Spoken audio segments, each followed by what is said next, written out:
Bharat true sense में तब तक सुपर पावर नहीं बनेगा जब तक ये छोटे मोटे देश कश्मीर मुद्दे के ऊपर भारत को टारगेट करना बंद नहीं कर देंगे। कुछ देश तो खैर भारत की ताकत बढ़ने के साथ अपने आप ही शांत हो जाएंगे, लेकिन कुछ देशों को चुप करवाने के लिए भारत की सरकार को उनके खिलाफ कोई कंक्रीट एक्शन तो लेना ही पड़ेगा। टर्की ने पहले कश्मीर में दखल देने का स्वाद चख लिया था और अब मलेशिया चला है भारत से कश्मीर को आजाद करवाने के लिए। मलेशिया वही देश है जिसने भारत में वांटेड जाकिर नाइक को शरण दी हुई है। पिछले कुछ दिन से जाकिर नाइक पाकिस्तान के दौरे के ऊपर है और पाकिस्तान की सरकार ने उसको पाकिस्तान के अंदर सेट प्लस सिक्योरिटी दी है।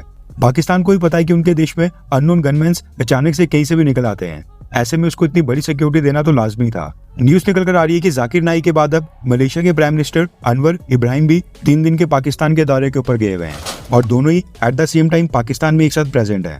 इसी पाकिस्तानी दौरे के ऊपर मलेशिया के प्राइम मिनिस्टर अनवर इब्राहिम ने कश्मीर मसले के ऊपर भारत को टारगेट किया है। कश्मीर मसले के ऊपर मलेशिया के प्राइम मिनिस्टर ने कहा है कि कश्मीर के बारे में मैं कहना चाहता हूं कि कश्मीर मसले का निपटारा यूनाइटेड नेशन सिक्योरिटी काउंसिल के रेजोल्यूशन के तहत होना चाहिए और कश्मीर के अंदर जो ह्यूमन राइट वायलेशंस यानी कि मानवाधिकारों का उल्लंघन हो रहा है वो मलेशिया के लिए सबसे बड़ी प्रायोरिटी है।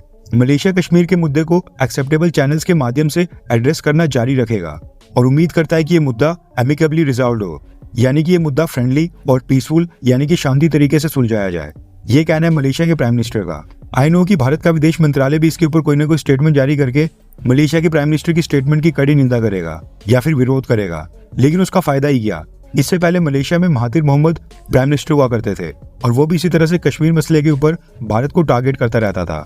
जब तक मलेशिया के ऊपर भारत की सरकार को स्ट्रिक्ट एक्शन नहीं लेगी, जब तक मलेशिया को बॉयकॉट नहीं किया जाता, तब तक ये छोटे मोटे देश इसी तरह से भारत का अपमान करते रहेंगे। दुनिया के सभी देशों को पता है कि कश्मीर मसले के ऊपर दखल देना भारत को बिल्कुल पसंद नहीं आता है, लेकिन ये पता होते हुए भी मलेशिया के प्राइम मिनिस्टर ने जानबूझकर कश्मीर के ऊपर ये स्टेटमेंट दी है और इसके पीछे का कारण है कट्टर इस्लामिक सोच, जिसके आगे मलेशिया के प्राइम मिनिस्टर ने अपने देश के इकोनॉमिक इंटरेस्ट भी नहीं देखे। ऐसा नहीं है कि भारत ने मलेशिया को डिप्लोमेटिकली बॉयकॉट करके रखा हुआ है और जिस तरीके से टर्की के साथ हमारी कोई भी एंगेजमेंट नहीं होती है, सेम वैसा कुछ हम मलेशिया के साथ कर रहे हों। कुछ हफ्ते पहले अगस्त महीने में मलेशिया के प्राइम मिनिस्टर भारत के दौरे के ऊपर भी आए थे और अभी उस विजिट को कंप्लीट हुए 50 दिन भी पूरे नहीं हुए हैं और 50 दिनों के अंदर ही वो पाकिस्तान जाकर कश्मीर को भारत से आजाद करवाने की बात कर रहे हैं। देखा जाए तो मलेशिया के साथ हमारे काफी अच्छे ट्रेड रिलेशंस भी हैं।